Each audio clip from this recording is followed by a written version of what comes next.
Welcome to the MIT Athletics family. By now, you've heard about the NCAA and the responsibility that comes along with being a student athlete at MIT. In order for you to practice and compete, we all need to be on our game. Following the rules is a shared responsibility between you, your coach, and the athletics department. On the flip side, if we don't follow the rules, there are consequences. Today, we're going to discuss how to navigate the NCAA and MIT rules on the road to victory. Over the summer, you filled out several forms. The student-athlete statement affirms that to the best of your knowledge, you are eligible to practice and compete. By signing the drug testing consent form, you agree to abide by the NCAA drug testing standards relevant to your sport. When you sign the Buckley Amendment consent form, you authorize to release your protected health information. The next stop on the road to victory focuses on academics. The NCAA requires student-athletes to be registered full-time. At MIT, this means you must be enrolled in 36 units to be eligible to practice and compete. If you drop below 36 units, an email will be sent to you, your coach, and the athletics department. It is important to remember to link your transactions in the registration system so you never drop below 36 units. So now that you've filled out your forms and registered full-time, you need to be cognizant of your amateurism status. Because of your athletic ability, you may find that others want to reward you for your success. The NCAA has established an interim name, image, and likeness policy, or NIL for short. Students may now earn compensation in the form of cash, goods, services, or in-kind benefits for the use of their name, image, and likeness. Students may not earn compensation for their athletic performance or enrollment at MIT. The athletic department supports all NIL pursuits by their student athletes.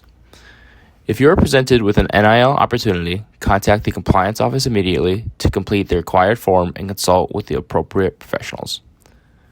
Remember, when in doubt, ask before you act. While the NIL has provided student athletes many opportunities, it's important to remember that you may not accept an extra benefit. An extra benefit is any special arrangement or opportunity provided to a student athlete or their relatives or friends that is not available to the general population or student body. This can come in many forms such as a special discount, free or reduced costs, use of a tangible item, or gifts of any kind. As a general rule of thumb, if it is not available to the entire MIT population, it is likely an extra benefit. Let's go through a couple of examples. Say you're walking across campus to Amelia's and a cashier notices your athletic apparel. She loves MIT sports and provides you with a free burrito for being on the team.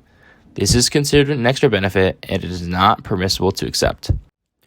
On the other hand, if you're walking across campus and see a sign outside of Amelia's offering free burritos to anyone showing their MIT ID card, you can accept that offer as it is open to the entire MIT population. Please remember to call your favorite administrators so they can take advantage of the deal as well. You and your teammates may want to give back by performing community service. If you want to volunteer as a team, you should talk to your coach and get the appropriate forms signed. Next up on the road to victory is recognizing your sports playing and practice season. The NCAA governs the length of your season. This year, the NCAA has moved from a weeks to a days model. We will now be counting 114 days for most sports.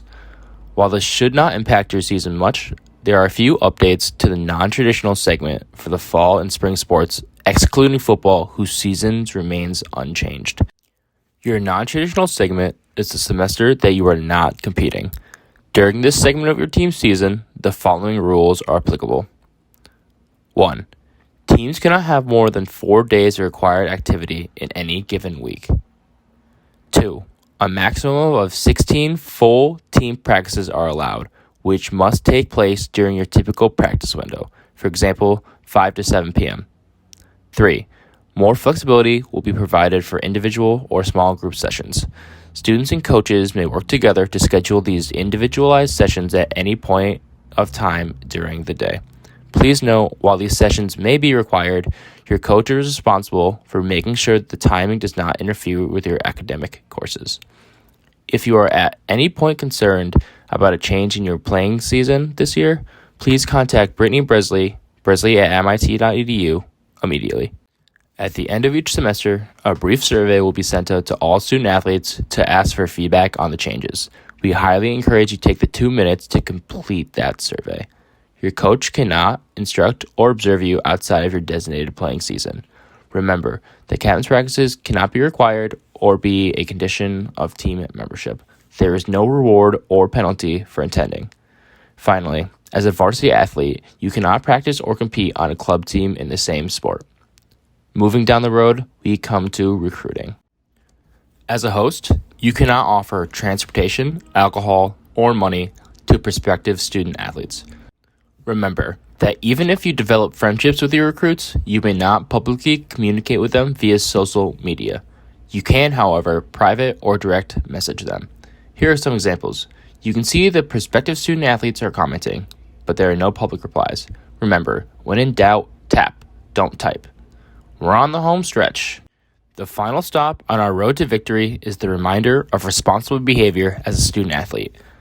While representing MIT either at home or on the road, there is no drinking allowed. Hazing is also strictly prohibited. Hazing can take place in any situation that causes embarrassment, harassment, or risks emotional and or physical harm to members of a group or team. Remember, just because something doesn't embarrass you does not mean it does not embarrass someone else. Sports gambling and wagering is also a no-go.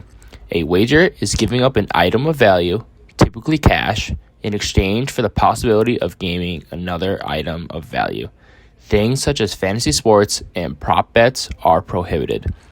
Remember to think before you post on social media. Your posts are a representation of you, your team, and MIT.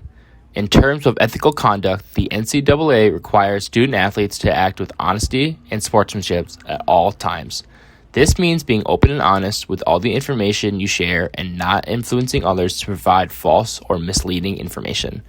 To get to the finish line, we need to consider all the stops along the road to victory. Following the rules as an individual, a team, and department leads to success.